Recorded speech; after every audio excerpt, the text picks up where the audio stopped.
ಅನನ್ಯಶ್ಚಿಂತೆಯಂತೋ ಮಾಂ ಯೇ ಜನ ಪರ್ಯುಪಾಸತೆ ತೇಷು ನಿತ್ಯಾಭಿಯುಕ್ತಾನಾಂ ಯೋಗಕ್ಷೇಮಂ ವಹಾಮ್ಯಹಂ.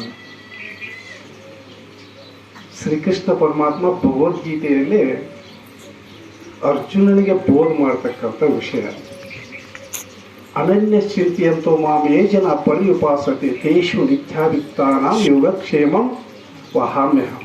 ಯಾರು ನನ್ನ ಅನನ್ಯವಾಗಿ ನನ್ನ ಚಿಂತನೆಯನ್ನು ಮಾಡುತ್ತಾರೋ, ಯಾರು ಅನನ್ಯವಾಗಿ ಅತಿ ನನ್ನನ್ನು ಶ್ರದ್ಧೆಯಿಂದ ನಂಬಿ ಯಾರು ನನ್ನನ್ನು ನಾಮಸ್ಮರಣೆಯನ್ನು ಮಾಡುತ್ತಾರೋ ಅವರ ಯೋಗಕ್ಷೇಮವನ್ನು ನಾನೇ ನೋಡಿಕೊಳ್ಳುತ್ತೇನೆ ಅನ್ನುವಂಥ ಮಾತನ್ನು ಶ್ರೀ ಭಗವದ್ಗೀತಾದೊಳಗೆ 9ನೇ ಅಧ್ಯಾಯದೊಳಗೆ ಒಂದು ಶ್ಲೋಕ.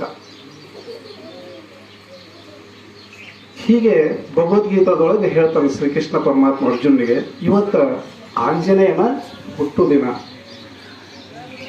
ಶಂಕರ ಪರಮಾತ್ಮ ಅಂದರೆ ರುದ್ರಾವತಾರ, ಅವನ ಅವತಾರ ತಾಳತಕ್ಕಂಥ ಅವತಾರ ತೆಗೆದುಕೊಂಡು ಭೂಮಿಗೆ ಬರತಕ್ಕಂಥ ದಿನ ಚೈತ್ರ ಮಾಸ ಶುಕ್ಲ ಪಕ್ಷ ಹುಣ್ಣಿಮೆಯ ದಿನ. ಇವತ್ತ ಪರಮೇಶ್ವರ ಅವತಾರ ತಾಳತಕ್ಕಂಥ ವಿಷಯ, ಅದರ ಬಗ್ಗೆ ಸ್ವಲ್ಪ ಚರ್ಚೆ. ಯಾಕಂದ್ರೆ ನಾವೇನು ಅಂತ ದೊಡ್ಡ ಪ್ರವಚನಕಾರರಲ್ಲ, ಸುಮ್ಮ ಯಥಾ ರೀತಿ ನಿಮ್ಮಂಥ ಜ್ಞಾನಿಗಳ ಬಾಯಿಂದ ಕೇಳ್ತಕ್ಕಂಥದ್ದನ್ನೇ ಹೇಳವ. ಇವತ್ತ ಪರಮೇಶ್ವರ ಅಂದ್ರೆ ರುದ್ರಾವತಾರ ಯಾಕೆ ಜನ್ಮ ತಾಳಿದ, ಇವರೆಲ್ಲ ಭೂಮಿ ಮೇಲೆ ಯಾಕೆ ಅವತಾರ ತೆಗೆದುಕೊಂಡು ಬರ್ತಾರ. ಯದಾ ಹಿ ಧರ್ಮಶ್ಯ ಗ್ಲಾನಿರ್ಭವತಿ ಭಾರತ ಅಭ್ಯುತ್ಥಾನವ ಧರ್ಮಶ್ಯ ತದಾತ್ಮಾನಾಂ ಸೃಜಾಮ್ಯಹಂ ಪರಿತ್ರಾಣಾಯ ಸಾಧೂನಾಂ ವಿನಾಶಾಯ ಚ ದುಷ್ಕೃತಂ ಧರ್ಮ ಸಂಸ್ಥಾಪನಾರ್ಥಾಯ ಸಂಭವಾಮಿ ಯುಗೆ ಯುಗೆ ಅನ್ನುವಂಗೆ. ನೋಡ್ರಿ ಹೆಂಗೆ ಹೇಳ್ತಾರೆ, ಯಾವ ಯಾವ ಕಾಲದಲ್ಲಿ ಧರ್ಮವು ನಾಶವಾಗಿ ಅಧರ್ಮವು ತಾಂಡವಾಗ್ತಿರುವಾಗ ಮತ್ತೆ ಯಾಕೆ ಅವತಾರ ತಗೊಂಡು ಬರ್ತೀನಿ ಅಂತಂದ್ರ ದುಷ್ಟರನ್ನ ಶಿಕ್ಷಿಸಿ ಶಿಷ್ಟರನ್ನ ಸಂರಕ್ಷಣೆ ಮಾಡೋದಕ್ಕೋಸ್ಕರ ನಾನು ಮತ್ತೆ ಈ ಭೂಮಿ ಮೇಲೆ ಅವತಾರವನ್ನು ತೆಗೆದುಕೊಂಡು ಬಂದು ಧರ್ಮವನ್ನು ಸ್ಥಾಪನೆ ಮಾಡೋದಕ್ಕೋಸ್ಕರ ಎಲ್ಲ ಯುಗಗಳಲ್ಲಿ ನಾನು ಬರ್ತೀನಿ ಅನ್ನುವಂಥ ಮಾತನ್ನ ಪರಮಾತ್ಮ ಹೇಳ್ತಾನೆ. ಹೀಗೆ ಭಗವದ್ಗೀತಾದಲ್ಲಿ 4ನೇ ಅಧ್ಯಾಯ ಹೇಳಿದಂಥ ಶ್ಲೋಕ ಇದು. ಅವರು ಹೇಳಿದ ಪ್ರಕಾರ ಈ ಒಂದು ಆಂಜನೇಯ ಅವರು ಇವತ್ತಿನ ದಿವಸ ನೋಡ್ರಿ ಶುಕ್ಲ ಪಕ್ಷ ಚೈತ್ರ ಮಾಸ 1ನೇ ತಿಂಗಳ ಚೈತ್ರ ಮಾಸ ಶುಕ್ಲ ಪಕ್ಷ ಹುಣ್ಣಿಮೆಯ ದಿವಸ ಅವತಾರ ತೆಗೆದುಕೊಂಡು ಭೂಮಿಗೆ ಬಂದರು. ಯಾರು ಪರಮೇಶ್ವರ. ಇವರ ಬರೋದಕ್ಕೆ ಕಾರಣ ಏನಪ್ಪಾ ಅಂತಂದ್ರೆ ದುಷ್ಟರನ್ನ ಶಿಕ್ಷಿಸಲಿಕ್ಕೆ ಸಂಹಾರ ಮಾಡಲಿಕ್ಕೆ ಬಂದರು. ಮೊದಲು ಇವರು ಹುಟ್ಟೇ ಒಂದು ವಿಚಿತ್ರ. ಹೆಂಗಂದ್ರೆ ಒಂದು ಗ್ರಂಥದೊಳಗೆ ಹೇಳ್ತದೆ, ಹೆಂಗ್ ಬರ್ದಾರ ನೋಡ್ರಿ, ನಾರದ ಮುನಿಗಳ ಕೃಷ್ಣ ಪರಮಾತ್ಮಕ್ಕೆ ಹೋಗಿ ಒಂದು ಸುಂದರವಾದ ರೂಪ ತಗೋಬೇಕು ಅಂತೇಳಿ ಮಾಡೀನಿ ಅಂತಂದ್ರಂತ. ಅವಾಗ ಸುಂದರವಾದ ರೂಪ ಯಾವ್ದಪ್ಪ ಅಂದ್ರೆ ಕಪಿ ರೂಪವನ್ನು ತಾಳಿಸಿದ್ರು. ಅದನ್ನು ನೋಡಿ ಶಂಕರ ಪರಮಾತ್ಮನು ಬಂದು ನಾರಾಯಣನ ಕೇಳಿದ್ನಂತ, ನನಗೂ ಒಂದು ಸುಂದರವಾದ ರೂಪವನ್ನು ಕೊಡಪ್ಪ ಅಂತಂದಾಗ ಅವಾಗ ಅವ್ರು ಹೇಳಿದ್ರಂತ, ನೀನು ಈಗ ಬೇಡಪ್ಪ, ನಾಳೆ ನಾನು ರಾಮಾವತಾರ ತೆಗೆದುಕೊಂಡು ಈ ಭೂಮಿಗೆ ಅವತಾರ ತೆಗೆದುಕೊಂಡು ಬರ್ತೀನಿ, ಅವಾಗ ನೀನು ಕಪಿ ಆಗಿ ನೀನು ಬರುವಿ ಅಂತ ಹೇಳ್ತೀನಿ ವಚನ ಕೊಟ್ಟಿದ್ರಂತ. ಅದಕ್ಕೆ ಈ ಕೃತಾಯುಗದೊಳಗೆ ರಾಮಾವತಾರ ತಾಯಿದಾಗ ಇದೇ ಪರಮೇಶ್ವರ ಅವನು ಈ ಹನುಮಂತನ ಅವತಾರವನ್ನು ತೆಗೆದುಕೊಂಡು ಬಂದ್ರ ಅಂತ ಹೇಳ್ತಾರೆ. ಇದ್ರ ನಾನಾ ತರ ಒಂದೊಂದು ಗ್ರಂಥ ಒಂದೊಂದು ತರ ಅಂದ್ರೆ ನಿಗೂಢವಾಗಿ ಬರ್ದಾರೆ. ಹನುಮಂತ ದೇವರ ಜನ್ಮ ನಿಗೂಢವಾಗಿನ ಬರ್ದಾರ. ಇನ್ನೊಂದ್ ತರ ಸಾಕಷ್ಟು ತರ ಹೇಳ್ತಾರೆ. ಹೆಂಗಂದ್ರೆ ಇನ್ನೊಂದ್ ತರ ಹೇಳ್ತಾರ,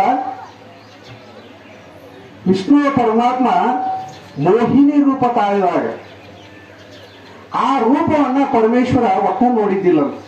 ಒಂದು ಗ್ರಂಥದೊಳಗೆ ಬರ್ದಾರ ಇದನ್ನ ಒಟ್ಟ ನೋಡಿದ್ದಿಲ್ಲ. ಅವಾಗ ವಿಷ್ಣು ಪರಮಾತ್ಮ ಮತ್ತು ಪರಮೇಶ್ವರ ಇಬ್ಬರು ಕೂಡಿದಾಗ ಪರಮೇಶ್ವರ ಹೇಳ್ತಾನ, ನೋಡು ವಿಷ್ಣು ಪರಮಾತ್ಮ, ನಿನ್ನ ಮೋಹಿನಿ ರೂಪವನ್ನು ನಾನು ನೋಡಿಲ್ಲ, ನೀ ಮೋಹಿನಿ ರೂಪವನ್ನು ತಾಳಲೇಬೇಕು, ನಾನು ನೋಡ್ಬೇಕದನ್ನ ಅಂತೇಳಿ ಒತ್ತಾಯಪೂರ್ವಕವಾಗಿ ಬಲವಂತವಾಗಿ ಇದು ಮಾಡಾಕತ್ತೀನಿ ಅಂತ ಪರಮೇಶ್ವರ. ಯಾರು? ವಿಷ್ಣು ಪರಮಾತ್ಮನಿಗೆ. ಅವಾಗ ವಿಷ್ಣು ಪರಮಾತ್ಮ ಹೇಳ್ತಾನ, ಬ್ಯಾಡಪ್ಪ ಆ ಮೋಹಿನಿ ರೂಪವನ್ನು ತಾಳೋದು ಬ್ಯಾಡ ಅಂತ ಹೇಳಿ ಎಷ್ಟು ಹೇಳಿದ್ರು ಕೇಳಿಲ್ಲ. ಮೋಹಿನಿ ರೂಪ ನೀವು ತಾಳಲೇಬೇಕು, ನಾನು ಅದನ್ನ ನೋಡ್ಲೇಬೇಕು ಅಂತೇಳಿ ಅಂದಾಗ ಯಾಕೆ ಹೋದಕ್ಕೆ ಹಾಗರ ಹಂಗರ ಇದರಿಂದ ಎಡವಟ್ಟಾಗತೈತಿ ಹೊರತು ಒಳ್ಳೇದಾಗೋಲ್ಲ, ಬೇಡ ಪರಮೇಶ್ವರ ನಾನು ಮೋಹಿನಿ ರೂಪ ತಾಳೋದು ಬೇಡ ಅಂತೇಳಿ ಎಷ್ಟು ಹೇಳಿದ್ರು ಕೇಳಲಿಲ್ಲ. ಕೊನೆಗೆ ಮೋಹಿನಿ ರೂಪವನ್ನು ತಾಳಿದ್ರು ವಿಷ್ಣು ಪರಮಾತ್ಮ. ಅವಾಗ ನೋಡ್ತಾ ನೋಡ್ತಾ ಆ ಮೋಹಿನಿ ಮೇಲೆ ಮೋಹ ಆಗತ್ತೆ ಪರಮೇಶ್ವರನಿಗೆ.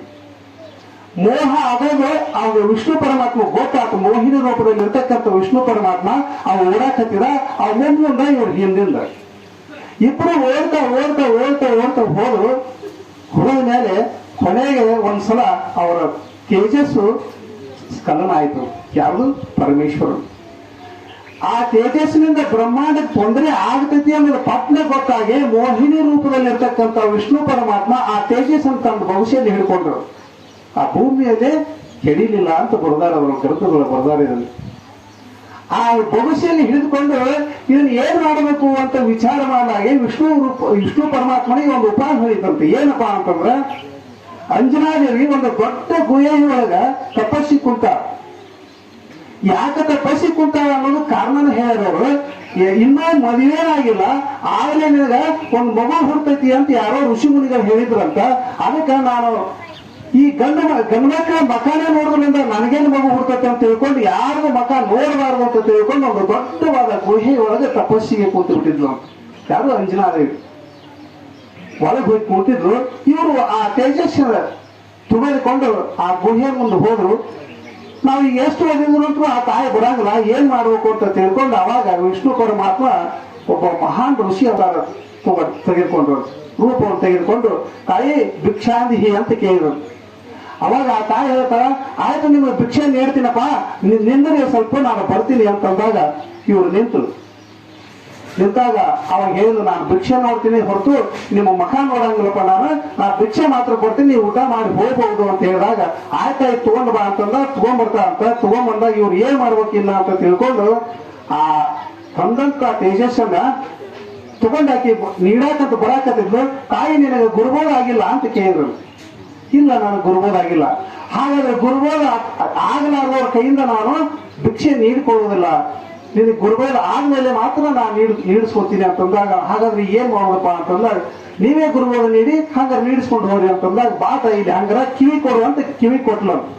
ಕಿವಿ ಒಳಗೆ ಮೊದಲು ಮಾತ್ರ ಹಂಗ ಓದ್ತಿದ್ರೆ ಗುರುಬೋಧ ಕೊಡ್ಬೇಕಾರೆ. ಈಗ ಬ್ಯಾರೆ, ಅವಾಗಿನ ಬ್ಯಾರೆ. ಇನ್ನೊಬ್ಬರಿಗೆ ಆ ಮಂತ್ರ ಕೇಳಿದಾರ, ಕೇಳಿದವ್ರಿಗೆ ಹಾನಿ ಐತೆ ಅಂತ ತಿಳ್ಕೊಂಡು ಕಿವಿ ಒಳಗೆ ಕಳಿಸ್ತಿದ್ರಿ. ಹಂಗ ಇವ್ರ ಕಿವಿ ಒಳಗ ಊಟಿನ ಬಾಯಿಲ್ಲ ಅಂದ್ರೆ ಗುರುಬೋಧ ಕೊಡ್ತೀನಿ ಬಾ ತಾಯಿಲ್ಲ ಅಂತಂದಾಗ ತಾಯಿ ಏನ್ ಮಾಡಿದ್ರು, ಕಿವಿ ಕೊಟ್ಲಂತ. ಆ ಕಿವಿ ಕೊಟ್ಟಾಗ ಆ ತೇಜಸ್ಸನ್ನು ಕಿವಿ ಒಳಗೆ ಹಾಕಿದ್ರಂತೆ. ಆ ತೇಜಸ್ಸನ್ನು ತಂದಿದ್ದು ಕಿವಿ ಒಳಗೆ ಹಾಕಿ ವಾಯುದೇವನ ಸ್ಮರಣೆ ಮಾಡಿದ್ರಂತೆ. ವಾಯುದೇವ, ಇದನ್ನ ಏನಾದ್ರೂ ಮಾಡಿ ಈ ಕಿವಿಯಿಂದ ನೀ ಏನ್ ಮಾಡ್ಬೇಕು, ಗರ್ಭಕೋಶದೊಳಗೆ ಓದಿಡ್ಬೇಕು ಇದನ್ನ ಅಂತ ಹೇಳಿದ್ರು. ಆಯ್ತು ಅಂತ ತಿಳ್ಕೊಂಡು ವಾಯುದೇವರು ಬಂದು ಆ ಸೂಕ್ಷ್ಮರೂಪಿ ರೂಪ ಇದರಿಂದ ಆ ಗರ್ಭಕೋಶದೊಳಗೆ ಹೋಗಿ ಆ ತೇಜಸ್ಸಲ್ಲಿ ಇಟ್ಟ. ಆ ತೇಜಸ್ಸಲ್ಲಿ ಇಟ್ಟ ಮೇಲೆ ಎಷ್ಟೋ ದಿವಸದ ಮೇಲೆ ಈ ಪರಮಾತ್ಮ ಅವತಾರಕ್ಕೆ ಬಂದ ಅಂತ ಹೇಳ್ತಾರೆ. ಹಂಗಾದ್ರೆ ಇವ ಯಾರ ಮಗ ಅಂದ್ರೆ ಶಂಕರ ಸುವನ ಕೇಸರಿ ನಂದನ ಅಂತ ಹೇಳ್ತಾರೆ.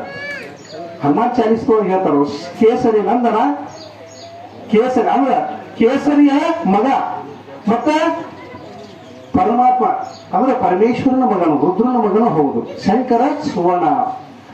ಆಮೇಲೆ ಇವಾಗ ಪವನ ಅಂತ ಯಾಕಂತಾರ ಅಂದ್ರ, ವಾಯುದೇವನ ಮಗನ ಯಾಕಂತಾರ ಅಂದ್ರ, ಆ ವಾಯುದೇವ ಸ್ಮರಣೆ ಮಾಡಿದಾಗ ಬಂದು ಕಿವಿಯಲ್ಲಿರ್ತಕ್ಕಂಥ ತೇಜಸ್ಸನ್ನು ತಗೊಂಡು ಹೋಗಿ ಗರ್ಭಕೋಶದೊಳಗೆ ಇಟ್ಟ ಸಂಬಂಧ ಅದಕ್ಕೆ ವಾಯುಪುತ್ರನು ಅಂದ್ರು ಅಂತ ಹೇಳ್ತದ ಆ ಗ್ರಂಥ ಹೇಳ್ತದ್ರಿ. ಹಿಂಗ ನಾನಾ ತರ ಇವನ ಅವತಾರಗಳ ರಹಸ್ಯವಾದದ್ದು, ನಿಗೂಢವಾಗಿರ್ತಕ್ಕಂಥ ಜನ್ಮ ರಹಸ್ಯ ಇವು. ಒಂದೊಂದು ಗ್ರಂಥ ತಗೊಂಡು ಒಂದೊಂದರ, ಮಹಾಭಾರತ ರಾಮಾಯಣದೊಳಗೂ ಅದೊಂಥರ ಬೇರೆ ಹೇಳ್ತದೆ. ಹೀಗೆ ಇವರು ಬೇರೆ ಬೇರೆ ತರ ಹೇಳಿದ್ರು ಸಹಿತ ಇವ್ರು ಯಾಕೆ ಅವತಾರ ತಗೊಂಡ್ಬರ್ತಾರಪ್ಪ ಅಂದ್ರೆ, ಯದಾ ಹಿ ಧರ್ಮಶ್ಯ ಗ್ಲಾನಿರ್ಬಹುತಿ ಭಾರತ. ನೋಡ್ರಿ, ಯಾವ ಕಾಲ ಧರ್ಮ ನಷ್ಟ ಆಗುತ್ತೋ ಅವಾಗ ಧರ್ಮವನ್ನು ಸಂಸ್ಥಾಪನ ಮಾಡೋದಿಕ್ಕೆ ಇವ್ರು ಮತ್ತೆ ಯುಗಗಳಲ್ಲಿ ಜನ್ಮ ಎತ್ತಿ ಬರ್ತಾರ ಅಂತ ಹೇಳ್ತಾರೆ. ಹಂಗ ಇವತ್ತಿನ ದಿವಸ ವಿಶೇಷ ಸತ್ಸಂಗ, ಇವ್ರು ಎಷ್ಟೋ ವರ್ಷ ನಡ್ಕೊಂತ ಮಾಡ್ಕೊತ ಬಂದಿವಂತ ಮಹಾರಾಜರು ಹೇಳಿದ್ರು. ಇಂಥ ಒಂದು ಸತ್ಸಂಗದೊಳಗ ಸಾಕಷ್ಟು ಮಂದಿ ಪುನೀತರಾಗಿರು. ಯಾಕಂದ್ರೆ ಎಲ್ಲಾ ಇದ್ರೊಳಗ ಈ ಆಂಜನೇಯ ಮಾತ್ರ ಬಹಳ ಶ್ರೇಷ್ಠ. ಈಗೂನು ಜೀವಂತ ದೇವರಂದ್ರೆ ಆಂಜನೇಯನ. ನೀವು ಬೇಕಾದ್ರೆ ನೋಡ್ರಿ ಪುರಾಣಗಳು ತೆಗೆದು ಹೆಂಗಂದ್ರ ರಾಮದಾಸ ಸಮರ್ಥ ರಾಮದಾಸರು ಒಂದು ಕಾಶಿ ಒಳಗೇನ ರಾಮಾಯಣ ಚರಿತ್ರೆ ಹೇಳೋ ಮುಂದಾಗ ಈಗಲೂ ಇಲ್ಲಿ ರಾಮಾಯಣ ನಡೀತಂದ್ರ ಆ ರಾಮನ ಚರಿತ್ರೆ ನಡೀತಂದ್ರೆ ಅವತ್ತಿನ ದಿವಸ ಅಲ್ಲಿ ಹನುಮಂತಿಯವ್ರು ಅಲ್ಲಿ ಇರ್ತಾರ. ಯಾವ ರೂಪದೊಳಗೆ ಇರ್ತಾರೋ ಗೊತ್ತಿಲ್ಲ, ಎಲ್ಲ ಕಡೆ ಇರ್ತಾರಂತವ್. ಇದನ್ನೊಂದು ಈ ಇದ್ರೊಳಗೆ ಯಾರ ಚರಿತ್ರೆ ಅಂದ್ರೆ ತುಳಸಿದಾಸರ ಚರಿತ್ರೆ ಗೊತ್ತೈತಿ. ತುಳಸಿದಾಸರ ಚರಿತ್ರೆ ಅದಾರ ಹೆಂಗಿರ್ತಾರ ಅನ್ನೋದು. ಹೆಂಗಂತಂದ್ರ ತುಳಸಿದಾಸರು ಹೆಂಡತಿ ಮಾತನ್ನ ಕೇಳಿ ವೈರಾಗ್ಯವನ್ನು ತಾಳಿ 12 ವರ್ಷ ತಪೋವನ ಅಂದ್ರೆ ಕಾಶಿ ಒಳಗೆ ಹೋಗಿ ತಪಸ್ಸನ್ನ ಆಚರಿಸಿದ್ರು.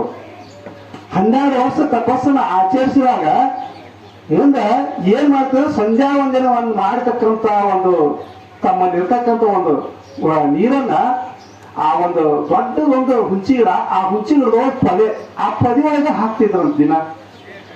ಆ ಸಂಧ್ಯಾ ವಂದನೆ ಮಾಡ್ತಕ್ಕಂಥ ನೀರನ್ನ ಅದರೊಳಗೆ ಹಾಕಿ ಸಂಬಂಧ ಅಲ್ಲಿ ಏನಾಗಿತ್ತು ಅಂದ್ರೆ ಆ ಪದಿ ಒಳಗೆ ಒಂದು ಬ್ರಹ್ಮ ರಾಕ್ಷಸ ಅಡಗಿತ್ತು.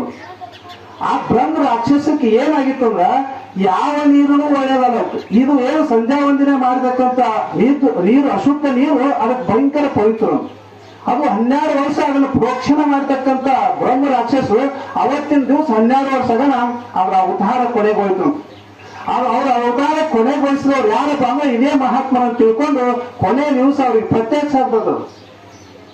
ರಾಕ್ಷಸ ಪ್ರತ್ಯಕ್ಷ ಆಗಿ, ಮಹಾತ್ಮರೇ ನಿಮ್ಮಿಂದ ನಾನು ಪುನೀತನಾಗಿನಿ, ನನ್ನಿಂದ ನಿಮ್ಗೆ ಏನಾದ್ರೂ ಸಹಾಯ ಬೇಕಾದ್ರೆ ಕೇಳ್ಕೊಡಿ ಅಂತ ಹೇಳ್ತದೆ. ನನಗೆ ನಿನ್ನಿಂದ ಏನ್ ಸಹಾಯ ಬೇಕಪ್ಪ ಅಂತಾರೆ ತುಳಸಿದಾಸ್. ಇಲ್ಲ ನಿಮ್ ಮನಸ್ಸಿನಾಗ ಏನಿದ್ರು ಕೇಳ್ಕೊರಿ.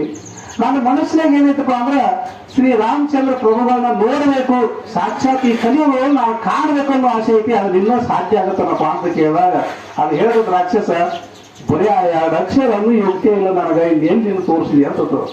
ಹಾಗೆ ನನ್ನ ಆಸೆ ಅದ ಒಂದು ಮಾಡ್ತೀನಂದ್ರೆ ಅದನ್ನ ಮಾಡು, ಇಲ್ಲ ಅಂದ್ರೆ ನೀನ್ ಅಷ್ಟಕ್ಕೆ ನೀವು ಹೋಗಿ ಬಿಡಪ್ಪ ಅಂತೇಳಿ ತುಳಸಿದಾಸರು ಹೇಳಿದಾಗ ಆ ತುಳಸಿದಾಸರಿಗೆ ಅದು ರಾಕ್ಷಸ ಹೇಳ್ತತಿ, ಇಲ್ಲ ನಾವೊಂದು ಕೆಲಸ ಮಾಡುವಲ್ಲಿ ಏನಪ್ಪಾ ಅಂತಂದ್ರೆ ಇಲ್ಲಿ ರಾಮಾಯಣ ನಡೀತಿದ್ದಲ್ಲ, ಆ ರಾಮಾಯಣ ನಡೆಯುವಲ್ಲಿ ಆಂಜನೇಯ ಅಂದ್ರೆ ಹನುಮಂತ ದೇವರು ಬಂದು ದಿನ ರಾಮಾಯಣವನ್ನು ಕೇಳಿ ಹೋಗ್ತಾರ, ಬೇಕಾದ್ರೆ ಅವ್ರನ್ನ ಮಾತ್ರ ನೀನು ತೋರಿಸುವಲ್ಲಿ ಅಂದಾಗ ಇವ್ರು ತುಳಸಿದಾಸರು ಅಂತಾರ ಹನುಮಂತ ದೇವರು ಸಿಕ್ಕ ರಾಮ ಸಿಕ್ಕಂಗ ಎಲ್ಲೇ ಒಬ್ರು ಎಲ್ಲಿ ಕುಂದಿರ್ತಾರ ಮೊದಲು ತೋರ್ಸ್ ನನಗಂತಂದಾಗ ಅವ್ರ ಅಂದ್ರೆ ಚೇರಾಪತಿ ಎಲ್ಲ ಹೇಳ್ತಾರ. ಆ ರಾಕ್ಷಸ ಹೇಳ್ತದ ಹಿಂಗ ಮುಪ್ಪಾನ ಮುದುಕ ಪ್ರವಚನ ಚಲೋ ಹಾಕಿಂತ ಮೊದಲೇ ಬಂದು ಕುಂತಿರ್ತಾರ, ಆಮೇಲೆ ಕೈಯಾಗ ಬಡಿಗಿರ್ತೈತಿ. ಪ್ರವಚನ ಮುಗಿದ ತಕ್ಷಣ ಎಲ್ಲಾರು ಎದ್ದು ಹಿಂದ್ ಕೊನೆಗೆ ಎದ್ದು ಹೋಗ್ತಾರ, ಮುಂದೆ ಹೋಗಿ ಮಾಯಾಕೆ ಹೋಗ್ತಾರ ನೋಡ ಅವ್ರೇ ನೋಡುವಂತಂದಾಗ ಅವಾಗ ತುಳಸಿದಾಸರು 4 ದಿವಸ ಕುತ್ಕೊಂಡು ಕಂಡು ಹಿಡಿದ್ರು. ಪ್ರಥಮದಲ್ಲಿ ಬಡವ ಕೊನೆಗೆ ಹೋಗವನ್ನ ಅವಾಗ ಕಂಡು ಹಿಡಿದಾಗ ಇವು ಏನ್ ಕಾಯಿನೊಳಗೆ ಹೋಗಿ ಮಾಯ ಆಗ್ಬೇಕು ಅನ್ನೋಕೆ ಹೋಗಿ ಕಾಲು ಹಿಡ್ಕೊಂಡ್ಬಿಟ್ರ ತುಳಸಿದಾಸ್. ಭಗವಂತ ನೀ ನನ್ನ ಮಗನ ಪ್ರತ್ಯಕ್ಷ ರೂಪವನ್ನು ತೋರಿಸಿ ನೀನು ಅಂತಂದಾಗ ಹನುಮಂತೇವ್ರ ಕಾಲು ತೋರಿಸಿದಾಗ ಹನುಮಂತೇವ್ರು ಇವ್ನ ಹಿಂದಿನ ಚರಿತ್ರೆಯನ್ನು ನೋಡ್ಲಾಗಿ ಇವರು ತುಳಸಿದಾಸರು ಯಾರಪ್ಪ ಅಂದ್ರೆ ವಾಲ್ಮೀಕಿ ಮಹರ್ಷಿಗಳು ಅಂದ್ರೆ ವಾಲ್ಮೀಕಿ ಮಹರ್ಷಿಗಳ ಅವತಾರವೇ ತುಳಸಿದಾಸರು. ತುಳಸಿದಾಸರು ಯಾಕೆ ಆಗಿ ಬಂದ್ರು ಅಂದ್ರೆ ಈ ವಾಲ್ಮೀಕಿ ಮಹರ್ಷಿಗಳು ದೇವರೂಪಿಯೊಳಗೆ ಬರ್ತಕ್ಕಂತ ರಾಮಾಯಣವನ್ನ ಈಗಿನ ಕಲಿಯುಗದೊಳಗ ಮಾತೃಭಾಷೆ ಯಾವ್ದಪ್ಪ ಅಂದ್ರೆ ಹಿಂದಿ ಒಳಗ ಅವರೇ ಮತ್ತೆ ಅವತಾರ ತಗೊಂಡ್ಬಂದು ರಾಮಾಯಣ ಬರೆದ್ರು. ಈಗಲೂ ರಾಮಾಯಣ ನಾವು ವಾಲ್ಮೀಕಿ ಮಹರ್ಷಿಗಳ ಹುಡುಕಿದ್ರೆ ಸಿಗುದಿಲ್ಲ. ನಮ್ಗೆ ಯಾವ ಸಿಗತ್ತಂದ್ರೆ ನಾವು ಓದ್ಬೇಕಂದ್ರೆ ತುಳಸಿದಾಸರ ರಾಮಾಯಣ ಮಾತ್ರ ಓದ್ಬೇಕು, ಅದು ಕ್ಲಿಯರ್ ಇರ್ತದೆ. ಹಂಗ ಅವ್ರು ಏನ್ ಮಾಡಿದ್ರು ಹಿಡ್ಕೊಂಡಾಗ ಅವ್ರ ವೃತ್ತಾಂತವನ್ನು ನೋಡಿ ಏನ್ ಮಾಡಿದ್ರು ಕಣ್ಣು ಗೊತ್ತಾಗ್ಬಿಡ್ತು. ಗೊತ್ತಾಗಿ ಏನಪ್ಪ ಅಂತ ತಿಳ್ಕೊಂಡು ಎದ್ದು ಅವರಿಗೆ ಪ್ರತ್ಯಕ್ಷ ರೂಪವನ್ನು ತೋರಿಸಿದಂತಾರ ಯಾರು ಹನುಮಂತಿಯವರು. ಅಂದಾಗ ನನಗೆ ರಾಮ ಪ್ರಭು ತೋರಿಸ್ಬೇಕು, ನೀವು ದರ್ಶನ ಮಾಡಿಸ್ಬೇಕು ನೀವು ಅಂತೇಳಿ ಅವ್ರನ್ನ ಬಿಡಿಯಾಗಿ ಕೇಳಿದಾಗ ಇಂಥ ದಿವಸ ಇಂಥ ಟೈಮ್ದೊಳಗ ಸೈನ್ಯ ಸಮೇತವಾಗಿ ನಿನ್ನ ಕುಟುಂಬ ಮುಂದೆ ಹಾಕಿ ನೋಡ್ತೀವಪ್ಪ ನೀ ಅಂತ ಹೇಳಿದ್ರಂತ. ಕೊನೆಗೂ ಒಂದ್ಸಲ ನೋಡ್ಲಿಲ್ಲ, 2ನೇ ಸಲ ಮತ್ತೆ ಸ್ಮರಣೆ ಮಾಡಿದಾಗ ಈ ಹನುಮಂತಿಯವರು ಬಂದು ಮತ್ತೆ ಈ ರೀತಿ ಬರ್ತಾರ ಅಂತ ಹೇಳಿದಾಗ ಭಾಳ 2ನೇ ಸಲ ಪ್ರತ್ಯಕ್ಷ ದರ್ಶನ ಮಾಡ್ಕೊಂಡವ್ರು ಯಾರಪ್ಪ ಅಂದ್ರೆ ಕಲಿಯುಗದೊಳಗ ತುಳಸಿದಾಸರಂತ ರಾಮ ಮತ್ತು ಲಕ್ಷ್ಮಣರ ದರ್ಶನ ಆಯ್ತು. ಹಂಗ ಇಂಥ ಮಹಾತ್ಮ ಈಗೋ ರಾಮಾಯಣ ನಡೀತಂದ್ರೆ ಅಲ್ಲಿ ಇರ್ತಾರ. ಅಂತ ಶ್ರೇಷ್ಠವಾದಂತ ಇವತ್ತಿನ ದಿವಸ ಬಹಳ ಉತ್ತಮವಾದ ದಿವಸ. ಅವರು ಅವತಾರ ತೆಗೆದುಕೊಂಡು ಬಂದಿರತಕ್ಕಂಥ ವಿಷಯ ಇದು ಎಲ್ಲರಿಗೂ ಗೊತ್ತಿದ್ದಿದೆ. ಸುಮ್ಮನೆ ನಾನು ನೀವು ಮತ್ತೆ ಮರುಕಳಿಸ್ಬೇಕಂತೇಳಿ ಒಂದು ವಿಚಾರ ಮಾಡಿದೆ. ಇಂಥ ಒಂದು ವಿಚಾರ ನಮಗೆ ಕೊಟ್ಟಂತ ಸಮಯ ಆಯ್ತ್ರೆ ಮಹಾತ್ಮರೇ. ಅದಕ್ಕೆ ಮತ್ತೆ ಎಲ್ಲರಿಗೂ ನಾವು ನೀವು ವಿಚಾರ ಇದ್ರ ಬಗ್ಗೆ ಇನ್ನೂ ವಿಶ್ಲೇಷಣೆ ಮಾಡೋಣ ಅಂತ ತಿಳ್ಕೊಂಡು ನನ್ನ 2 ವಾಕ್ ಪುಸ್ತಕಗಳನ್ನ ನನ್ನ ಗುರುವಿನ ಪಾದಗರ್ಪಿಸಿ ನನ್ನ ಈ ಪ್ರವಚನಕ್ಕೆ ವಿರಾಮವನ್ನು ಕೊಡುತ್ತೇನೆ.